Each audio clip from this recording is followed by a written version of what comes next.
welcome to PQ, where we watch and talk about music as classical musicians. Today's song is another jazz song, probably the most famous jazz song ever. After we posted Bill Evans, I guess the first jazz song that we did on this channel, a lot of you guys had suggested this one, but this video is particularly from Rody, one of our supporters on Buy Me a Coffee. So thank you, Rody, for your song suggestion and for your support. He sent us a link for this video, Take 5, Dave Brubeck. I know this song. I love this song so much, but I never watched them play this. I always listen to the audio track, and it's been some time since I last listened to it. So I thought it would be fun to kind of revisit that and watch it. And I don't know if you've heard it or not. Probably you have if they start playing that famous theme of it.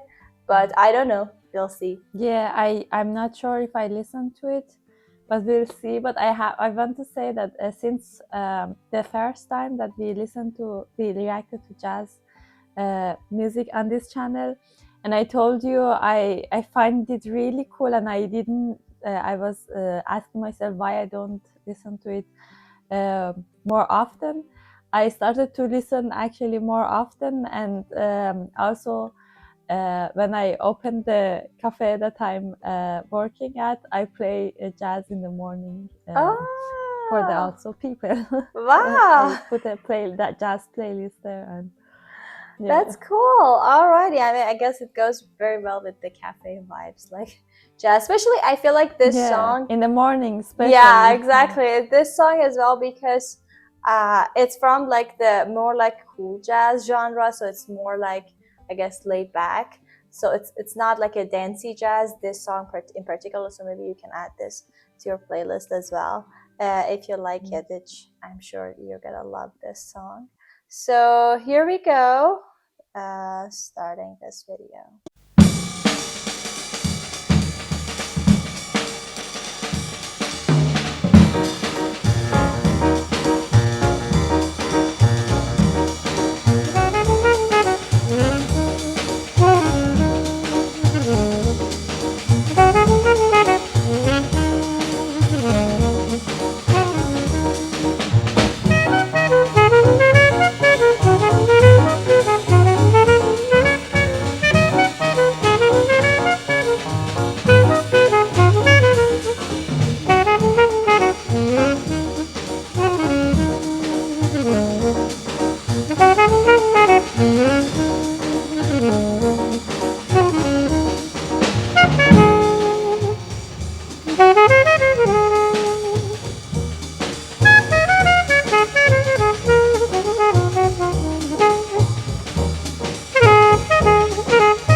Let's wait here because I think that's like a longer piano solo. I was waiting for him to finish, but I think if I remember, they're gonna go back to the main theme after that, and I think we already passed like so many minutes. I hope this video stays up.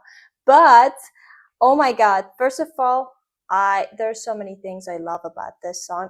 Have you heard this? Yeah, the main theme Yeah. of definitely I heard it before, but I have to say that this song is also in the playlist that I put it in the cafe. And as I heard it for the first time, I was like, "Oh, the main theme is so familiar," and I definitely heard at least this part of it. But now now that I played it on the playlist, I was like, oh my god, this song is so cool, and now I'm also listening it very actively. So I just discovered so much more cool things and musical things. So yeah. Yeah, I think to me, without even knowing, the first time that I heard this song, I think it was also like you just randomly, I was just years ago, like just on Spotify, like looking for some jazz music.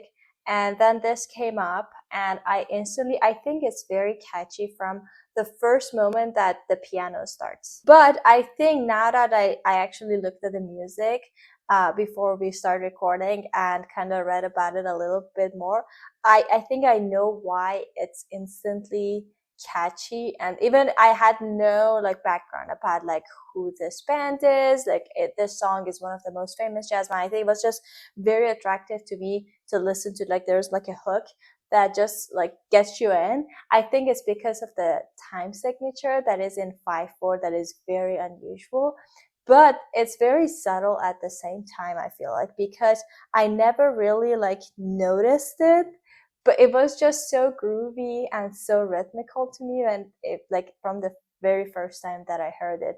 And I think the reason is like it's in 5/4, so there's just an extra beat that just, I guess it just pushes you forward, or like gives you that feel of there's not really like a, it's not a, there's not a balance, but at the same time they do it so subtly that it does, it's not like unsettling.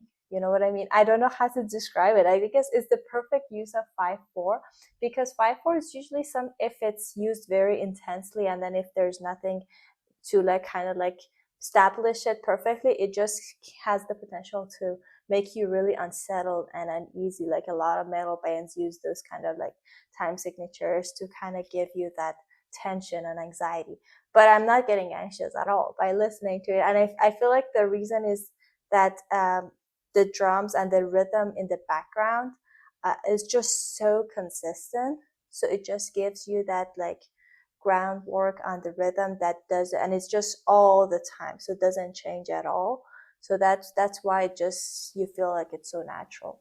So that's what I love about this song, because it's just like it hooks you in without even knowing. Yeah, I have to say there is something in jazz music that just makes you love the life. I don't know how to describe it, but whenever I hear jazz, it's the feeling of the morning that you're waking up and the weather is beautiful and you can just start the life and do all the human things and do, I don't know, that's why I think jazz really matches for the morning. The first thing that you can the best thing that you can hear first thing that you wake up is jazz, and do and start doing your life thing. And I have to say that until now we heard like kind of two parts, two solos. First part was the alto saxophone and also the second part was the piano. Mm-hmm. And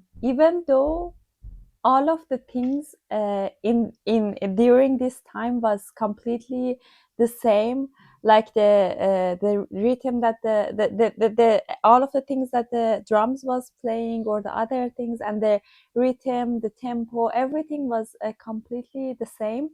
But these two solos had completely different vibes and colors into it, and even, I don't know, feelings. Mm-hmm. For me, I was feeling so alive and so like with brighter, warmer, and more happier colors. when the saxophone was playing, but then the piano, for me it was more dark, you know. I was like, I wasn't expecting to hear this darkness. It wasn't like major, like so Yeah. unbelievably dark or something, but it was just a minor dark color into it. And the interesting part was that when the piano was playing, everyone and every instrument, including the left hand of the pianist, was playing this ta ta ta ta ta ta ta ta, ta that is not particularly a slow rhythm, or you know, like dark rhythm, but he was playing with his right hand like something that you don't expect in on this rhythm and on this tempo. It was Yeah. a little slower, darker, and completely in a different, you know, world. But somehow you could read it, it was matching, and it was in the thing. And it was for me crazy to see how the left hand and right hand really match and really sound good together, Yeah. and like that they are together, and they are they belong together. But at the same time, the left hand was with the rest of the group, but the right hand was doing completely different thing. And yeah, it was so interesting Yeah. to see that. I Yeah, think yeah. I think the left, because I looked at the music, but I think the arrangement that I have is in a different key, because he's, for example, doing that chord that I think they're not in my arrangement is in E minor. So I started, yeah, something like that, but I think they're in a different key now. But anyway, I think the reason is that for the thing that you said is that actually the left hand and all the other instruments are doing it kind of like a syncopated rhythm in the first three beats. So if it's, we are in 5/4, it's 1 2 3 1 2. That 1 2 is like bam bam. They're like perfectly like you have the downbeats, but I think there is like an 8 note and then the quarter note and an 8 note quarter note. So the first three beats are kind of like you don't get the neither of the downbeats on the second and third beat. So that's why the right hand coming in the downbeats like feels a little bit actually unsettling, because you're used to that bum bum bum bum to hearing those downbeats, I feel like. So yeah, that's why I guess like having the right hand like actually having some of the downbeats was kind of like, it felt like very independent from the left hand, but at the same time is matching, because obviously you still have like 5 quarter notes or like subdivisions of that, which was very interesting. Even though the right hand solo was, as you said, it was not that complicated, it was just at times just one note or maybe some chords like supporting it. But I think the rhythm, the contrast of the rhythm of the left hand, right hand, and then the entire band made it so interesting and so charming, and it's just something that you look forward to the next note. So that was, yeah, that's definitely very cool.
Wow, Oh that my was God. amazing. I find the idea behind the music, like jazz, so unbelievably, beautiful, that you just get some people just gather together and make music in the present time, because most of the jazz music is kind of based off improvisation. I mean, you don't necessarily make everything in that time, the present time. You have a structure in your and some things that the theme that they had, or the harmonies that they want to get, or the kind of the rhythm or something, but you are making music in that time. And I think it's one of the rawest way for humans to deal with something like music, that you have to just go forward, and you have no chance to just make a mistake, or if you make a mistake, you have to just go continue and just make something out of it.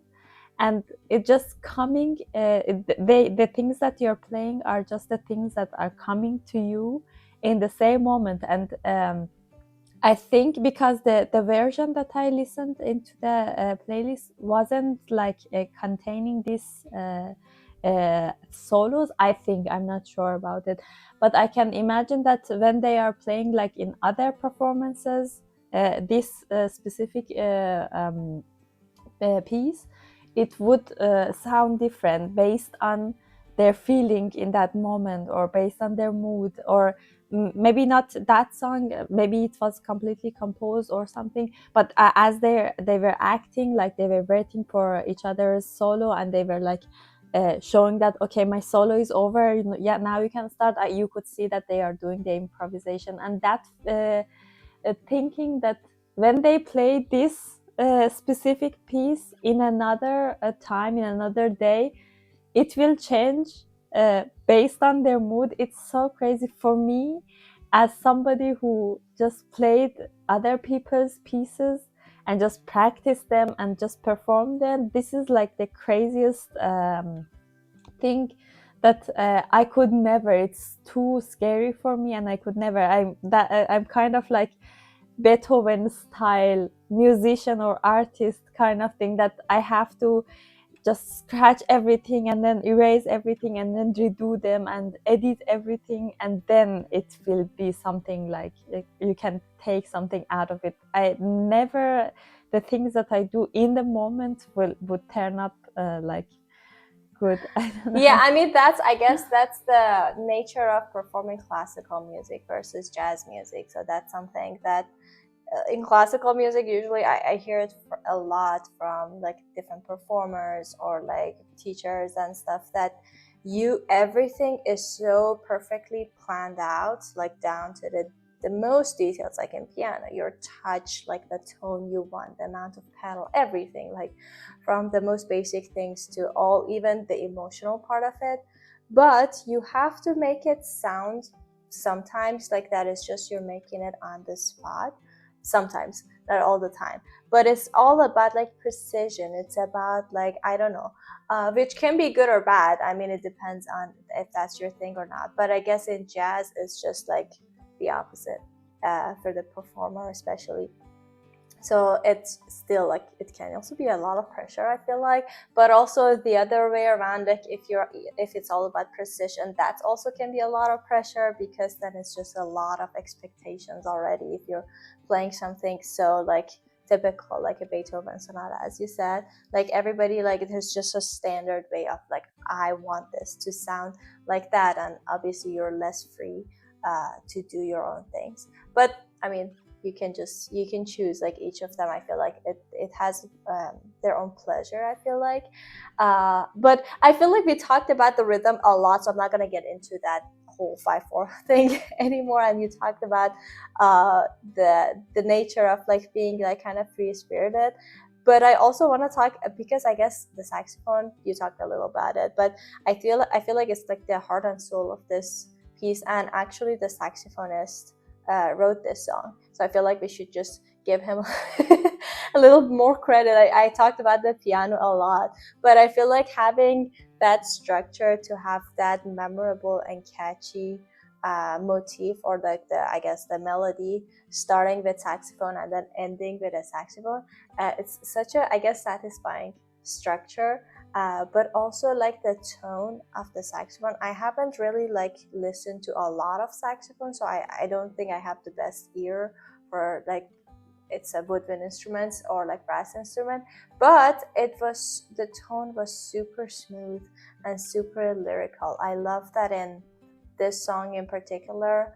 There was a lot of emphasis from everybody, but especially the saxophone, because I think it was the most lyrical instruments out of all, on phrasing, like how everything was perfectly phrased. There were like there's obviously like a bigger melody line, but there it consists of like little phrases and motifs, but everything would come and go, and then the phrases would end perfectly the most smooth way. And then you could see that kind of phrasing in the obviously piano as well, but also the drum. So it was not just being creative with 5/4, which is very like I don't know, amazing and like very wonderful to listen to, but at the same time you could still hear like bits of phrasing here and there. So I think it was less about the harmony, more about like being melodic and lyrical, and obviously rhythm. So I like that about this song, that it's just, I feel like that makes it very catchy. Yeah. Have you?